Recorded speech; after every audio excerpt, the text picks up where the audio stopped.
사실 어제부터 많은 분들이 걱정하셨어요. 바로 태풍 카눈 때문인데 안진용 기자님, 지금 태풍 카눈 어디만큼 가고 있어요? 지금 전국이 태풍 카눈의 촉각을 곤두세우고 있습니다. 직접 영향권에 든 부산은 이미 수백 명의 주민이 피해를 입고 또 대피하고 있고요. 그래요? 교량과 지하차도가 통제가 됐습니다. 이 때문에 출근길에도 많은 피해가 발생했는데 자세한 내용 영상 보면서 설명드리겠습니다. 네. 이곳은 부산 마린시티의 오전 8시 상황인데요. 바람이 세차게 불어 신호등이 위태롭게 흔들리고 뿐만 아니라 도로 표지판도 흔들흔들, 아유, 세상에. 입간판도 덜컹덜컹, 저렇게 세워둔 오토바이도 쓰러질 만큼 마구잡이로 비가 쏟아지고 있습니다. 어머. 부산의 또 다른 곳인데요. 바람에 못 이긴 가로수가 도로를 저렇게 가로질러 쓰러져 있는 모습입니다. 뿌리채 뽑힌 거 아니에요, 지금? 그렇습니다. 또한 강원도 강릉에선 지금 보시는 것처럼 빗물이 폭포처럼 쏟아지고 우산을 제대로 못 쓴 채 뒤집어지거나 강풍에 못 이겨 휘청거리고 있습니다. 마지막으로 경남 창원과 통영입니다. 맨홀 하수구가 역류하고 도로가 침수하고 물이 종아리까지 차 걷기도 힘들어 보이죠. 도로 옆에서는 저렇게 폭포처럼 빗물이 쏟아져 내려 맨바닥이 보이지 않을 정도고요. 이처럼 현재 전국에선 태풍 카눈으로 인한 피해가 속출하고 있는 상황입니다. 지금까지 여러 가지 이제 보여드린 이 장면, 영상은요, 오전에 곳곳에 피해 상황인데, 지금이 이제 오후 4시 40분, 5시가 돼가려고 하고 있는데, 지금 오후 상황은 어떨까요? 지금 어디만큼 와 있을까요? 카눈이, 허주연 변호사님. 지금 말씀하신 것처럼 시간이 한 오후 4시 40분 정도 됐기 때문에 아마 상주와 문경 또 예천 부근 이 경북 쪽을 지나서 충천 쪽으로 북진하고 있는 상황일 것이라는 생각이 듭니다. 저런 경로군요. 그렇습니다. 오늘 아침 9시 20분쯤 경남 거제로 카눈이 상륙을 했었는데 네. 당초 아랫부분에서 윗부분으로 쭉 종단할 거라고 예상이 됐었거든요. 네. 그런데 살짝 방향을 서쪽으로 틀어서 북진하는 것이 아니라 북북서 방향으로 살짝 속도도 느리게 지금 이동 중인 상황이라고 합니다. 네. 오후 1시쯤에는 대구 북서쪽 20km 지점까지 접근을 했었는데요. 이동 속도가 시속 38km였고 이 중심 기압이 980헥토파스칼이었습니다. 최대 풍속 초속 29m였는데 강도 등급 강에서 중으로 다소 약화가 됐는데요. 지금 기상청에서 약한 태풍이라는 말을 쓰고 있지는 않습니다.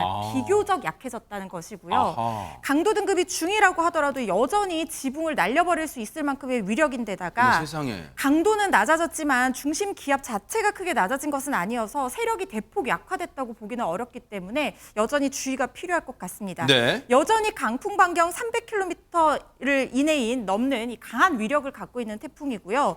말씀드린 것처럼 4시에는 경북 쪽 지나고 있고 충청 쪽으로 올라가고 있는 상황이기 때문에 충청권 전역에 지금 태풍 경보가 내려져 있는 상황이고 비도 계속해서 세차게 내리고 있을 것으로 생각이 됩니다. 네네. 태풍 속도가 느리게 이동했다고 해서 태풍 바람 세기가 약해진 것이 아니에요.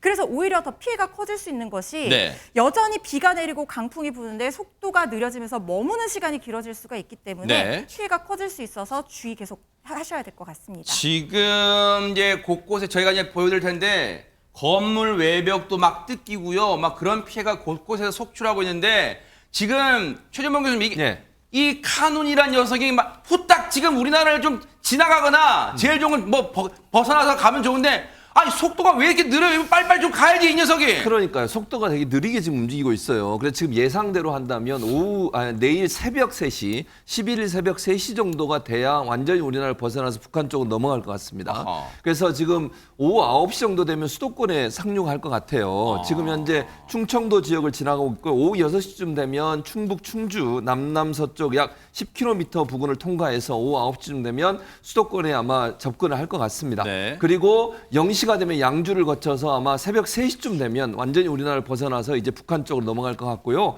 그때까지는 절대로 경계를 늦추면 안 됩니다. 이게 태풍의 반경이 넓어서요. 뭐 수도권에 접근했다 하더라도 다른 지역도 비가 계속 내리고 바람이 많이 불고 있거든요. 네. 특히 이 태풍의 핵에서 오른쪽 지역에 있는 거 이쪽이 강풍이 많이 붑니다. 이제 강원도 쪽이죠. 이쪽이 강풍이 많이 부는데 어느 정도까지 불고 있냐면 지금 초속 한 20에서 24m 정도 돼요. 이 정도 속도면요. 기왓장이나 지붕이 날아갈 수 있는 정도의 바람이에요. 아이고. 그러니까 뭐 왼쪽 그러니까 서쪽은 그래도 바람보다는 비가 많이 내리는 거고요. 오른쪽 동해안 쪽으로 바람이 많이 부니까 그쪽은 정말 조심하셔야 되고 수도권에 있는 분들도 빠른 귀가를 하셔서 이게 9시쯤 되면 서울 쪽에 접근을 해서 그로부터 새벽 3시까지 계속 수도권 위를 훑고 올라갈 것 같거든요. 그때까지는 절대로 경계를 늦추면 안 되는 상황이다. 이렇게 말씀드릴 수 있을 것 같습니다. 그러니까 뭐 아쉽고 안타깝더라도 오늘 저녁에만큼은 되도록이면 약속 취소하시 일찍 귀가를 서두르시는 게 나을 거예요. 왜냐하면 오늘 9시쯤 10시쯤이 최대 고비, 지금 수도권이 최대 지금 고비가 될 거예요. 그런데 앞서도 우리가 그런 얘기 했지만 태풍이라는 게요. 안진용 기자님, 바람도 무섭지만 앞서 영상 보시면 비가 엄청나요 지금. 네, 그래서 전국 곳곳에서 이렇게 태풍이 핥히고 간 자리가 속속 보고가 되고 있습니다. 준비된 사진과 함께 설명드릴 텐데요. 네네. 일단 부산 동래구에선 강풍에 한 건물 외벽이 떨어져 나갔습니다. 이 외벽이 떨어져 나가면은요, 지나가던 시민들이 다치실 수 있기 때문에 더욱더 조심해야 이게 되고요. 떨어져 나가곤 뒤곤요. 네, 맞습니다. 저렇게 바람의 피해가 심각하다는 걸 볼 수 있습니다. 네. 그리고 경남 창원에서는 시간당 60mm가 넘는 폭우가 쏟아지면서 내동에 있는 한 도로에서는 차들이 물에 잠기게 됐습니다. 아하. 또한 강원 강릉에서는요, 4차선 도로가 물에 잠기면서 교통이 통제되게 아이고. 했고요. 어머머. 그리고 이번에는 구미로 가보겠습니다. 구미에서는 천연기념물 357호인 반송 일부가 쓰러졌습니다. 보시는 이건가 저 봐요. 영상인데요. 오, 네네. 이 반송의 수령은 약 400년으로 추정되고 어떡해요. 우리나라에서 가장 크고 오래된 반송 중 하나인데 이번에 크게 비 어머 피해를 어떡해요. 입고 아이고 말았습니다. 저거 네네. 게다가 또 안타까운 소식이 하나 전해졌는데요. 네. 대구에서 한 60대가 물에 휩쓸려 실종이 됐습니다. 그런데 결국 심정지 상태로 발견이 됐다는 아이고, 안타까운 세상에. 소식입니다. 제발 일어나지 않기를 바랐던 지금 인명 피해가 결국 일어나고 말아서 너무너무 안타까운데요. 그런데 사실 허준 변호사 앞서 영상이 잠깐 나왔습니다만 갑자기 많은 양의 비가 내리면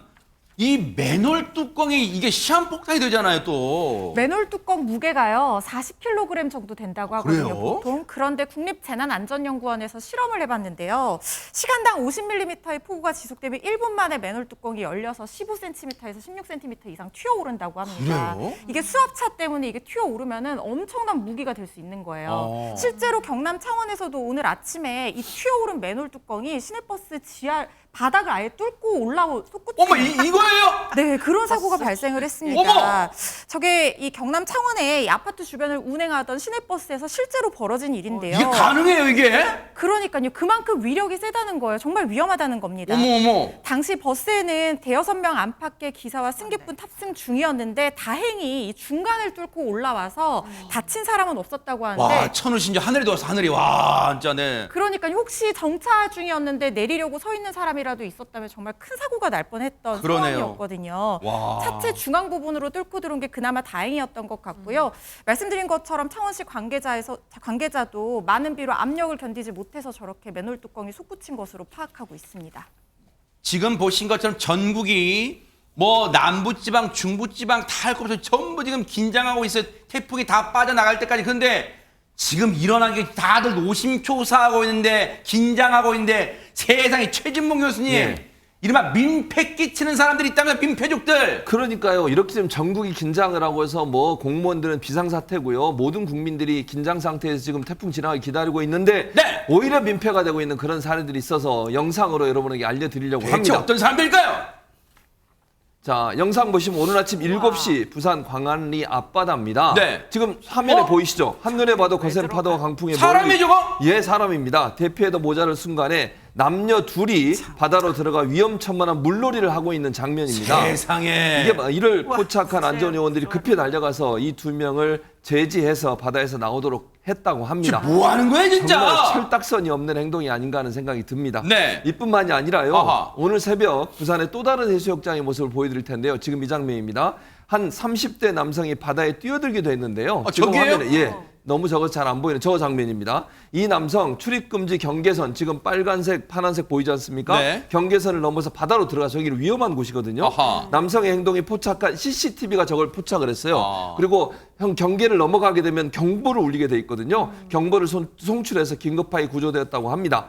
간신히 남성을 문 밖에 옮긴 구조대원들 CPR을 실시를 했고 다행히 의식을 되찾았다고 합니다. 세상에. 안전불감증도 이런 안전불감증이 없다 이런 생각이 드는데 정말 뭐하는 행동인지 황당하다 이렇게 말씀드릴 수 있습니다. 조금 전에 그 두 번째로 보여드리는 그 새벽 시간대 그 바닷가에 들어가는 거 남성 구했을 때 CCTV라 했잖아요. 그게요. 인공지능형 AI CCTV를 그러니까 인공지능이 뚜뚜뚜뚜뚜뚜뚜뚜 이렇게 해서 뭔가 움직이는데 포착한 거예요. 그래서 아까 약간 네모나게도 막 조준되잖아요. 그래 그거 움직임을 감지하고 인공지능이 CCTV가 포착해서 구조 요청을 한 거예요. 알람 울려서. 그래서 지금 구조하게 됐어요. 진짜 인공지능 CCTV가 아니었으면요. 최명규 의원님 진짜 아찔한 일이 벌어질 뻔했어요, 진짜. 네, 그 첫 번째 이제 유형의 사람들은 제 생각에는 일단 그 남들은 위험하다고 생각하면 굉장히 위험하지 않다고 생각하고요. 그런 다음에 평소라다는 바다의 모습에 대해서 굉장히 흥분하는 상태인 것 같습니다. 저 사람 진짜 뭐 하는 거야, 진짜.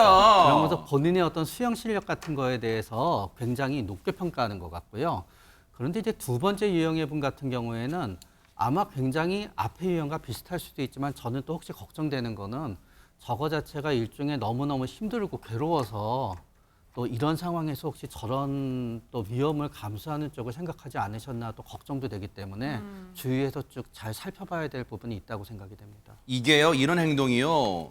철딱선이 없음을 넘어서 뭐가 문제냐면 저분들을 구조하러 가신 경찰분들, 소방대원분들 그분들도 자체가 지금 위험에 빠질 뻔한 아찔한 상황이었단 말이에요. 그런데 세상에 이런 철딱선이 없는 사람들이 한둘이 아니라면서요. 지금 안지용 기자님. 네, 곳곳에서 이런 민폐족들이 발견되고 있습니다. 어제 제주경찰청에 따르면은요. 삼양해수욕장 서측에서 관광객 2명이 서핑을 하는 것을 경찰이 발견했습니다. 이후 경찰은 관광객들을 바다에서 나오도록 했고요. 주민센터에 연락해서 출입 통제 조치를 했습니다. 그리고 같은 날 12시 37분쯤엔 서귀포시 대평포구입니다. 낚시꾼이 대피 명령에도 해안가를 벗어나지 않고 지금 보시는 것처럼 계속 낚시를 즐겼습니다. 그래서 면사무소 직원 신고로 경찰에 접수가 됐고 결국 해경에 인계됐습니다.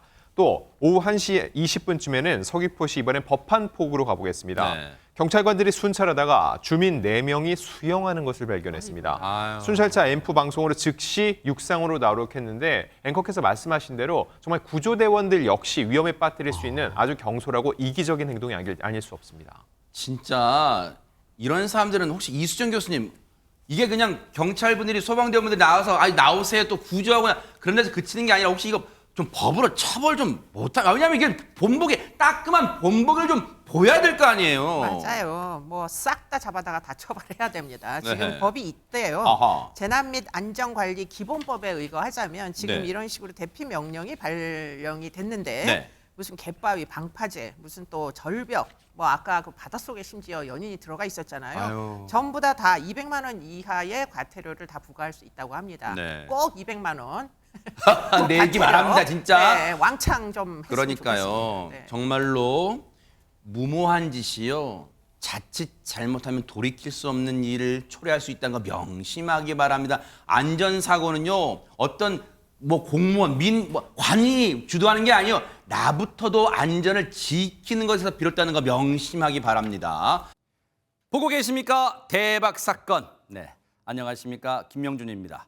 여러분과 함께하는 뉴스파이터. 다양한 소식과 뉴스를 보고 싶으시면 화면 오른쪽을 꾹 눌러 구독해 주시길 바랍니다. TV로도 유튜브로도 여러분께 한 발 더 다가가겠습니다.